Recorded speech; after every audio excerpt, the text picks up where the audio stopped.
નમસ્કાર મિત્રો, અમારા નવા વિડીયોમાં આપ સૌનું હાર્દિક સ્વાગત છે. મિત્રો, આજે આપણે વાત કરીશું સુગુનના ઘરમાં જાણે સુખનો સાગર છલકાતો હતો. અખિલ જેવો પ્રેમાળ પતિ, પરી જેવી સુંદર 3 વર્ષની પુત્રી અને વિભાબહેન જેવા સમજદાર સાસુ. પૈસાની કે સ્નેહની કોઈ કમી નહીં. બધા તેને કહેતા કે સુગુનને તો 5 આંગળીએ અક્ષત ચોખાથી ગોરમાં પૂંજ્યા છે, એટલે જ આવું ઘર અને આવો વર પામી છે. સુગુન પણ પોતાની જાતને નસીબદાર માનતી હતી. લગ્ન જીવનના 5 વર્ષ તો 5 મહિનાની જેમ પસાર થઈ ગયા હતા. આ 5 વર્ષમાં સુગુન સુખથી આનંદથી છલકાઈ ગઈ હતી. તેમ જરાયે અતિશયોક્તિ સિવાય કહી શકાય. જીવનની એક એક ક્ષણ તેને જીવંત હતી, સૈન્યતાથી ભરપૂર અને દિલની અમીરતાથી સભર હતી. ઈશ્વરે તેને આપવામાં કોઈ કંજૂસાઈ નહોતી કરી અને સુખની ક્ષણો હંમેશા ઝડપથી પસાર થઈ જતી લાગે છે ને. વિભાબેનને ફક્ત બોલવા ખાતર જ નહીં, સાચા અર્થમાં વહુને દીકરી તરીકે સ્વીકારી હતી અને પ્રેમનો પડઘો પડ્યા વિના થોડો રહે. સાસુ વહુ વચ્ચે હેતનો હરિયાળો નાતો જોડાયો હતો. સુગુન પણ એટલી જ ઉત્સુકતાથી આ નાનકડા સંસારમાં ગોઠવાઈ ગઈ હતી. મા દીકરા વચ્ચે દૂધમાં સાકરની જેમ મીઠાશથી સમાઈ ગઈ હતી અને સાસુ વહુ વચ્ચેની આવી મધુરતાથી અખિલ પોતાની જાતને નસીબદાર માનતો. આમ આ નાનકડા માળો લીલાછમ ટહુકાથી ગૂંજતો રહેતો. અખિલ અને સુગુન એટલે જાણે મેડ ફોર ઈચ અધર. પણ છેલ્લા 1 વર્ષથી સુગુન થોડી અપસેટ સ્વાભાવિક રીતે જ રહેતી. એમાં તેનો કોઈ દોષ નહોતો, અલબત્ત કોઈ મોટી વાત નહોતી, અને છતાં પ્રશ્ન તો હતો જ. સુગુનના પપ્પા અચાનક હાર્ટ એટેક આવતા દુનિયાને અલવિદા કરી ગયા. સંતાનમાં સુગુન એકમાત્ર પુત્રી હતી.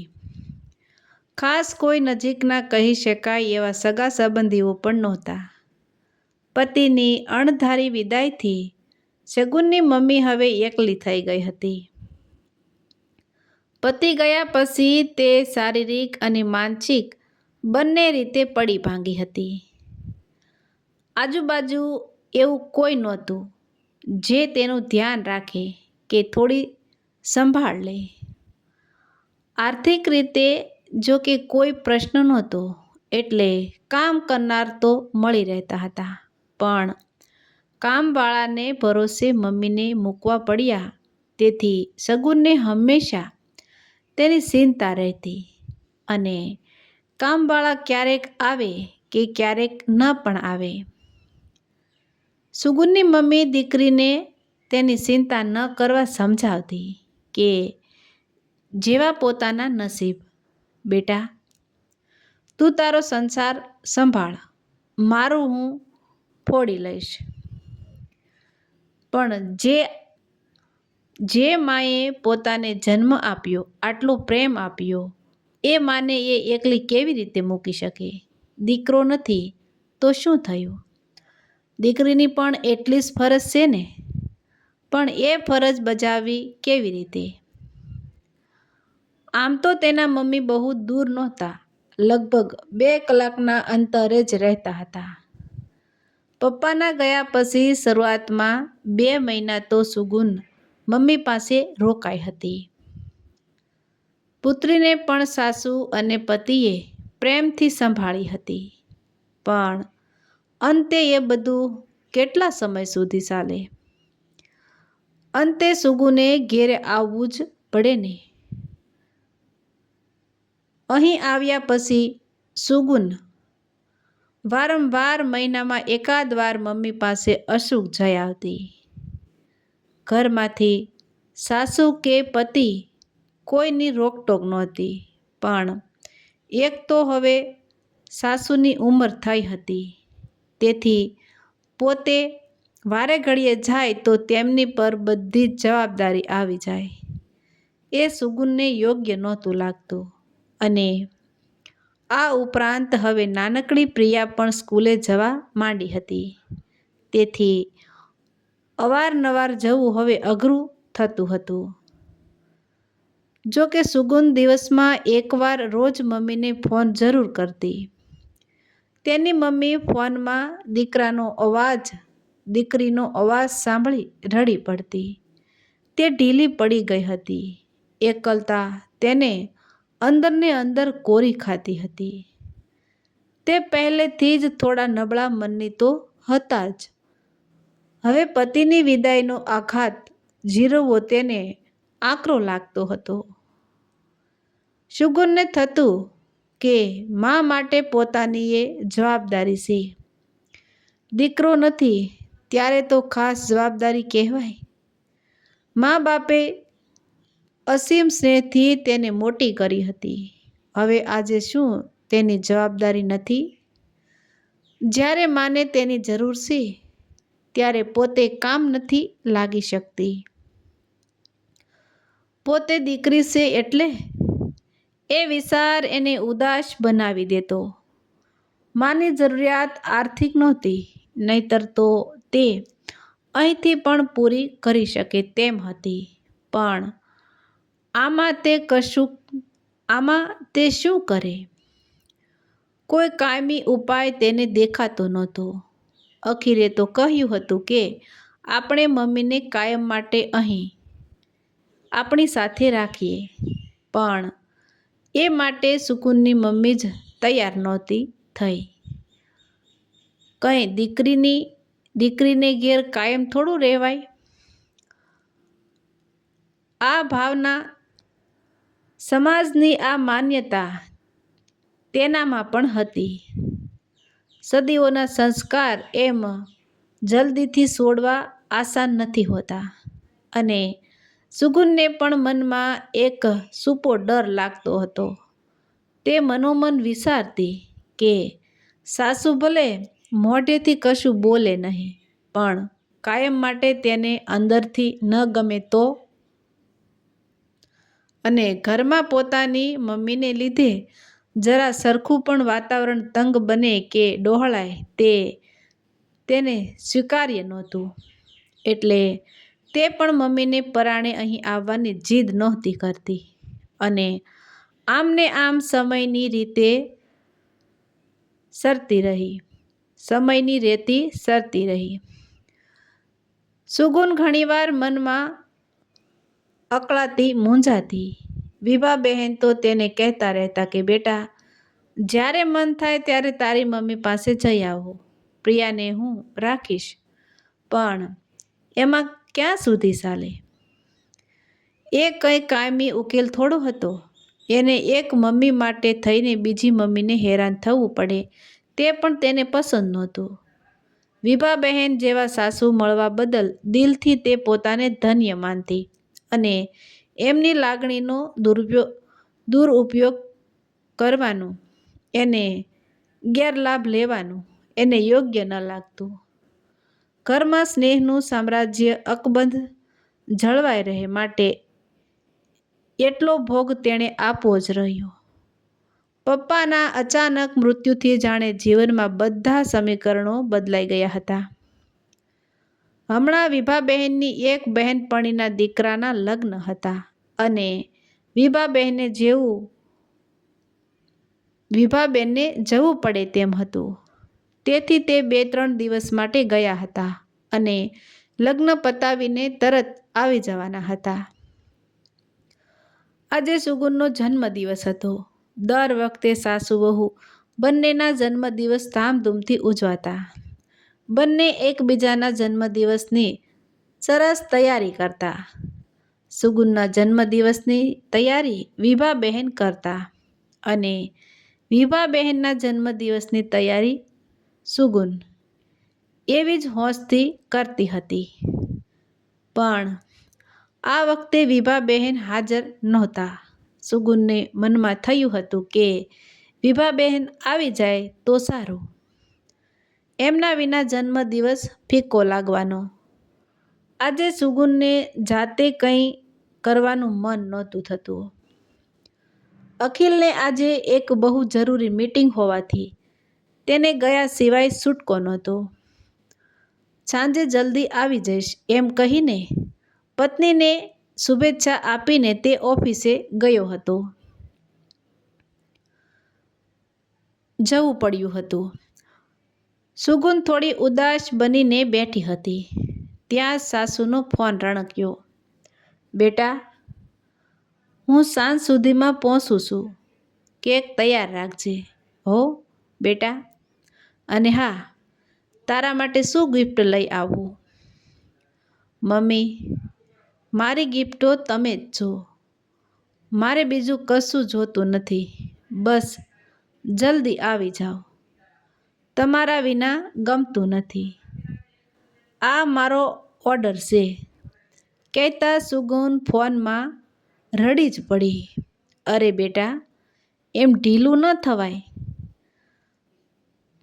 તારો હુકુમ સર આંખો પર બસ.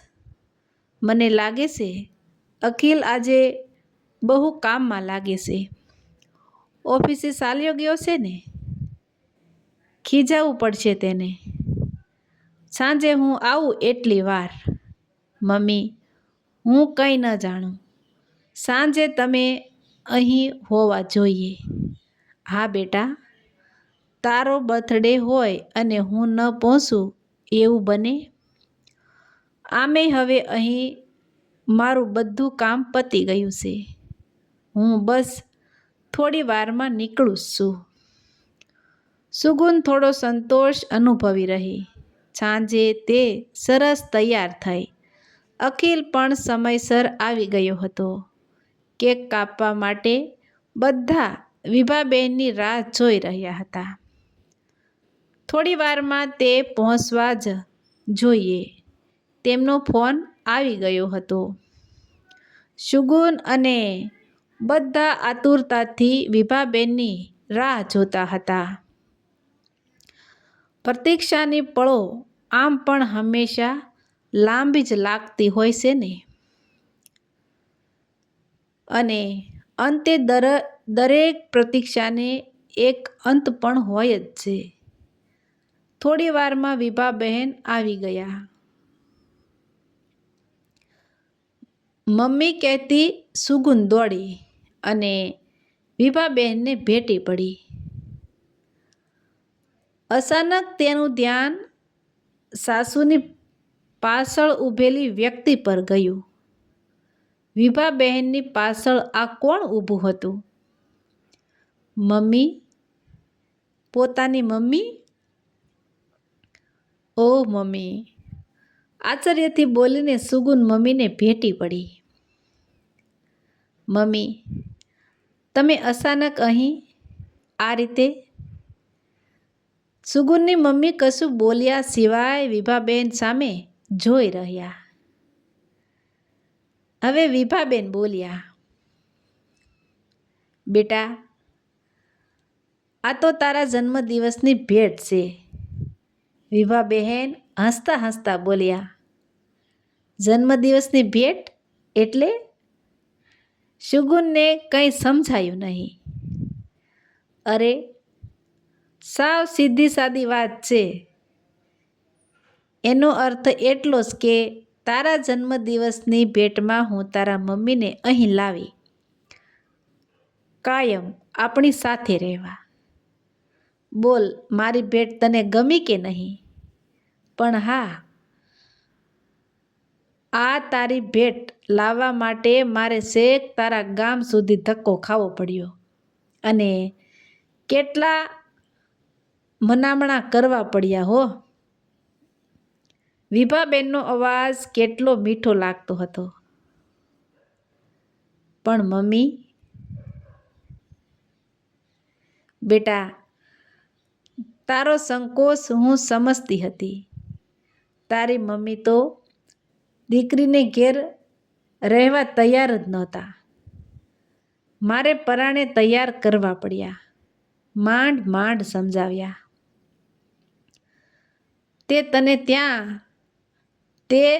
તમે ત્યાં મારે ઘેર ગયા હતા? હા બેટા, તારી મમ્મીને લેવા જ ગઈ હતી. એક આખો દિવસ તેને સમજાવવામાં ગયો અને બીજા 2 દિવસ બધી વ્યવસ્થા કરવામાં ગયા. મમ્મી, સુગુન આગળ બોલી ન શકી. અરે બેટા, મને પણ તારી મમ્મી આવી થવાની કંપની મળશે. અમે 2 બુઢા હવે શાંતિથી દેવદર્શન કરીશું ને ગપ્પા મારીશું. અને આ પ્રિયાને તો દાદી અને નાની બંનેનો પ્રેમ મળશે. અને બેટા, એકલતા શું છે એનો મને ક્યાં અનુભવ નથી, પરંતુ મારે દીકરો હોત ને, એમાં ભગવાને તારા જેવી પ્રેમાળ વહુ આપી એટલે હું તો એકલતા જીરવી ગઈ. પણ તારી મમ્મીને તો દીકરો કે દીકરી જે ગણે તે તું જ છે ને.